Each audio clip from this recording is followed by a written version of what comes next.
Bonjour à tous. Donc, effectivement, on va revenir sur les données préliminaires concernant les usagers et les premiers retours d'expérience quant aux infrastructures mises en place dans le cadre du développement de ce projet. Évidemment, dans la mesure où la récolte des données et leur analyse est encore en cours, ces résultats ne sont pour l'instant que des pistes préliminaires qui donneront lieu à des approfondissements plus détaillés au fur et à mesure de l'avancée des travaux. Donc notre méthodologie est double. D'abord, une partie qualitative, avec une série d'entretiens semi-directifs qui ont été menés auprès d'acteurs concernés par le projet, en particulier des utilisateurs de véhicules électriques, mais aussi des membres des équipes de développement. Ces entretiens, dont l'analyse est encore en cours, nous permettront de renforcer les éléments issus de l'analyse des questionnaires. Et à ceci s'ajoute aussi une analyse sémantique des discussions issues des forums internes de Renault, qui nous ont donné quelques éléments de précision sur les sujets les plus discutés par les utilisateurs de véhicules électriques. Et bien évidemment, au cœur de ces sujets, la tendance principale, c'est tout ce qui concerne l'autonomie du véhicule et la recharge liée à ce véhicule. Ce qui renforce la pertinence du projet autour de ces aspects, bien évidemment. L'enquête quantitative, dont il sera plus précisément question ici, a été menée au travers d'un questionnaire qui a été diffusé auprès de 170 personnes, dont 80 répondants. Les questionnaires ont été soumis pour la première vague entre mars et mai 2014. C'est donc les premiers résultats de ces questionnaires qui vont vous être présentés. La deuxième vague est prévue pour octobre, et la deuxième vague d'entretien suivra dans la foulée. On peut quand même préciser qu'on a eu un taux de retour d'à peu près 47% pour une méthodologie qui a été faite par une diffusion de questionnaires en ligne, ce qui est un très bon taux de retour sur ce type de méthodologie. Le taux de retour généralement admis se situe plutôt entre 15 et 25%.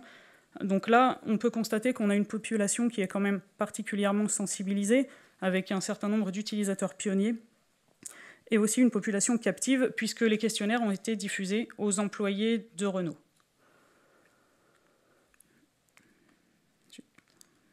Pardon, c'est dans l'autre sens.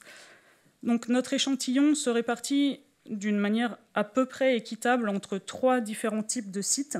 Le technocentre, qui est le lieu principal de l'expérimentation, ce que vous voyez en bleu, 39,5% de répondants. En violet, d'autres sites d'Île-de-France, qui sont également des sites Renault, et en jaune, des sites hors Île-de-France qui servent en fait de sites contrôle, puisque l'expérimentation y est pour l'instant très peu développée. Le répondant idéal typique de ce questionnaire est majoritairement âgé de 30 à 50 ans, ce qui est logique puisqu'on s'adresse à la population active. Mais surtout, c'est un répondant qui habite essentiellement en habitat individuel. Et donc, on peut considérer que l'environnement a un impact direct sur la capacité à adopter la mobilité électrique. L'habitat individuel est effectivement très largement plus favorable pour se recharger, notamment la nuit, par rapport à des gens qui habitent en immeuble. On a une part assez conséquente d'utilisateurs pionniers, c'est-à-dire d'utilisateurs qui possèdent et utilisent un véhicule électrique depuis plus de 18 mois, et particulièrement importante dans les sites hors Île-de-France, où l'expérience du véhicule électrique est beaucoup plus ancienne, puisque 65% sont utilisateurs depuis 18 à 24 mois. Et au cumul, on voit que 94% sont utilisateurs depuis plus de 12 mois. Ce qui est intéressant, c'est qu'on a une population qui est assez expérimentée, donc qui a un retour d'expérience déjà assez riche, assez précis, et des réponses qui vont pouvoir être plus intéressantes à analyser. Alors, parmi nos résultats préliminaires, on constate que 92,5% des utilisateurs se rendent plusieurs fois par semaine sur leur site de travail avec leur véhicule électrique. Et on constate également que près de 3/4 des utilisateurs font plus de 50 et jusqu'à plus de 100 km par jour avec leur véhicule électrique. Donc on est sur des distances qui sont quand même assez longues globalement. Et par ailleurs, on a à peu près 57% des utilisateurs qui nous précisent moduler l'utilisation de certains équipements électriques de leur véhicule électrique pour maximiser leur autonomie. En particulier, bien évidemment, l'hiver, où ça a un impact, notamment le chauffage, qui est plus important.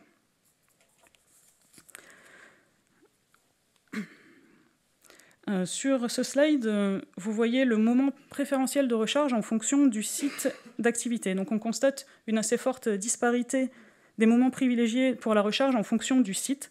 Donc, ce qui nous permet, en complément de certaines autres données, d'avancer que la part d'utilisateurs se chargeant plutôt sur leur site professionnel augmente mécaniquement au fur et à mesure que le projet EcoToCharge se déploie.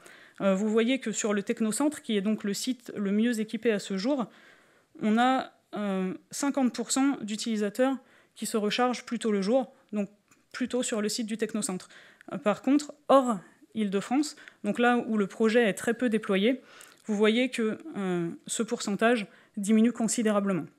Donc on a un effet direct du taux d'infrastructure sur le comportement des utilisateurs.